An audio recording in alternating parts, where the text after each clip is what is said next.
बघा, आमच्या साक्षरतेमध्ये आमचा सिंधुदुर्ग जिल्हा खूप पुढे आहे.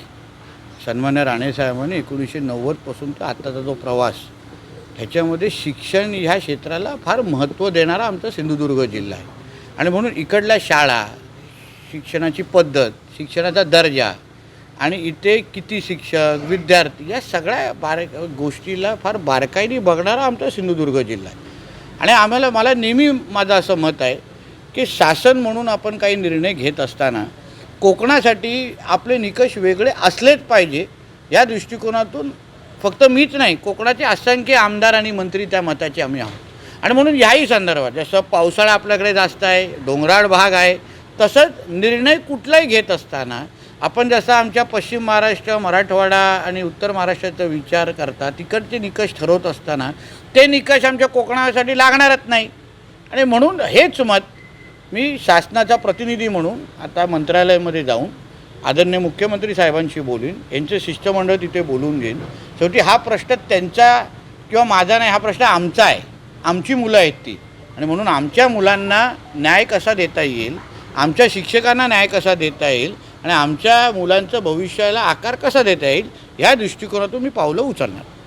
काल राणेसाहेबांची सभा झाली, त्यावेळी त्या सभेवर राणेसाहेबांच्या बोलल्यानंतर आमच्याकडे बोलण्याची पद्धत नाही, म्हणून कृपया मला असे प्रश्न विचारू नका.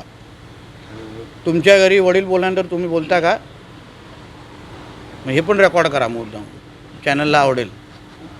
सर, चिपी विमानतळावर जो नाईट लँडिंगचा जो विषय होता तो तुम्ही प्रश्न निकाली काढला काय? आमचं चिपी विमानतळ हे पर्यटनाच्या दृष्टिकोनातून अतिशय महत्त्वाचं विमानतळ आहे. आणि म्हणून आमच्या इकडचा पर्यटक, स्थानिक नागरिक हे विमानाच्या माध्यमातून आमच्या इथे समृद्धी यावी, आर्थिक सक्षम लोक व्हावेत, पर्यटनाला वाढ मिळावी, याच हेतूने सन्मान्य राणेसाहेबांनी चिपी विमानतळाची इथे स्थापना केली जेव्हा ते उद्योगमंत्री होते. आता त्या चिपी विमानतळाला नाईट लँडिंगची परवानगी मिळालेली आहे. जिथे 3 पार्किंग होते तिथे आपल्याला 6 पार्किंग मिळालेले आहेत. आणि म्हणून पूर्ण क्षमतेने चालण्याच्या दृष्टिकोनातून आता आमचं चिपी विमानतळ तयार आहे. अवघ्या 15 ते 20 दिवसामध्ये आपण शासनाकडून मुंबई ते सिंधुदुर्ग ह्याच्या पण विमानाची सेवा सुरू करण्याची आमची प्रक्रिया सुरू आहे. माझी अपेक्षा आहे तीही परवानगी या 20-25 दिवसामध्ये मिळाली पाहिजे, जेणेकरून आमच्या चिपी विमानतळाकडे आता नुसतं जे छोट्या जे ATR नाहीत, पण मोठे इंडिगो असो, स्पाइसजेट असो, या मोठे विमान पण आता उतरण्याचा मार्ग मोकळा झालेला आहे. आणि म्हणून आपल्या चिपी विमानतळाच्या माध्यमातून आता येणाऱ्या काळामध्ये पर्यटनाच्या दृष्टिकोनातून मोठी वाढ होणार आहे. सर, मुंबई महानगरपालिकेच्या अनुषंगाने जर बघितलं तर ठाकरेंना वारंवार धक्के बसताना पाहायला मिळतात. माजी महापौर शुभा राऊत यांनी भाजपमध्ये प्रवेश केला. कसं बघता एकूणच ह्या सगळ्या घडामोडी? बघा, मुळामध्ये ठाकरे ब्रँड हा हिंदू हृदय सम्राट बाळासाहेब ठाकरे गेल्यानंतरच तिथे हे लोकांनी संपवला. कारण का ज्या दिवशी उद्धव ठाकरेंनी हिंदुत्व सोडलं त्याच दिवशी ठाकरे ब्रँडला संपवण्याची त्यांनी सुरुवात केलेली आहे. आणि म्हणून त्यांच्या आजूबाजूच्या लोकांना आता कळलेलं आहे की आता उद्धव ठाकरे हा 15 तारखेनंतर राज ठाकरेंचा पण होणार नाही आहे, मग आमचा काय होणार? आणि म्हणून आता हे सगळे जे काय मोठे महत्त्वाचे निर्णय ते तुम्हाला दिसायला लागलेले आहेत. आता तर खूप काय पुढे व्हायचं आहे, अजूनपर्यंत 15 तारीख उजाडायची आहे टप्प्याटप्प्याने. म्हणून उद्धवजींना सांगीन, थोडा शरीराची क्षमता वाढवा, धक्का घेण्याची जरा थोडी क्षमता अजून वाढवा. अभी तो खेळ खूप बाकी आहे. विजयदुर्ग पोर्टसाठी मोठी निधी तुमच्याकडे? विजयदुर्ग किल्ल्याकडे जी काय पडझड होत होती त्या बाबतीमध्ये असंख्य शिवप्रेमी असो, आमचे विजयदुर्गचे नागरिक असो किंवा सिंधुदुर्ग म्हणून आपल्या सगळ्यांची भावना होती की युनेस्कोमध्ये गेलेले आपले दोन्ही किल्ले सिंधुदुर्ग आणि विजयदुर्ग ह्याची विशेष काळजी घेतली जावी. त्यासाठी आदरणीय राणेसाहेब जेव्हा खासदार झाले त्यांनी लगेच त्या संदर्भात पत्र पाठवलं. मी जेव्हा दिल्लीला हल्ली गेलेलो तेव्हाही मी त्या पत्राच्या आधारे मीही पाठपुरावा जिल्ह्याचा पालकमंत्री म्हणून केला, प्लस मी त्या भागाचा आमदार पण आहे.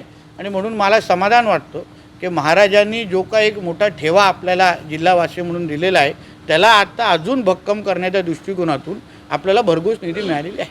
सर, मुंबई महानगरपालिकेचा महापौर हिंदी की हिंदू यावर सध्या वाद सुरू आहे. तुम्ही ट्विट देखील सूचक केलं होतं, त्या संदर्भात काय? मुंबई महापालिकेचा महापौर जो आदरणीय देवेंद्र फडणवीस साहेबांनी स्पष्ट केलेला आहे, आमची भूमिका स्पष्ट आहे. मुंबई महापालिकेचा महापौर हा हिंदूच होणार, मराठीत होणार आणि तो महायुतीचाच होणार. आणि म्हणून आज जे सकाळी मी सांगितलेलं आम्ही हिंदू आहोत, उर्दू नाही. कारण का ठाकरेंच्या कुठल्याही विचाराच्या महापौरला तुम्ही बसवलं तर मुंबईमध्ये उर्दू शाळाच वाढणार आहेत, उर्दू भवन तयार होणार आहे. कारण का उद्धव ठाकरे मुख्यमंत्री असतानाच्या काळामध्ये नवाब मलिकाच्या पत्रावर त्यांनी मुंबईमध्ये उर्दू भवन चालू करण्याचे काम सुरू केलं होतं. मुंबईमध्ये मराठी शाळा किती कमी झाल्या आहेत बघा आणि उर्दू शाळा किती वाढल्या आहेत बघा. मग जसं आता मदरसामध्ये आता जसं उर्दू शिकवायला सुरू झालेले आहेत ना, तसं उद्या ठाकरेंची सत्ता आली तर मराठी शाळा बंद करून तिथे उर्दू शाळा सुरू करतील. म्हणून मी स्पष्ट करून टाकलेलं आहे की आम्ही हिंदू आहोत, उर्दू नाही. आमच्या मुंबईमध्ये, आमच्या महाराष्ट्रामध्ये हिंदूच चालणार आणि मराठीच बोलणार.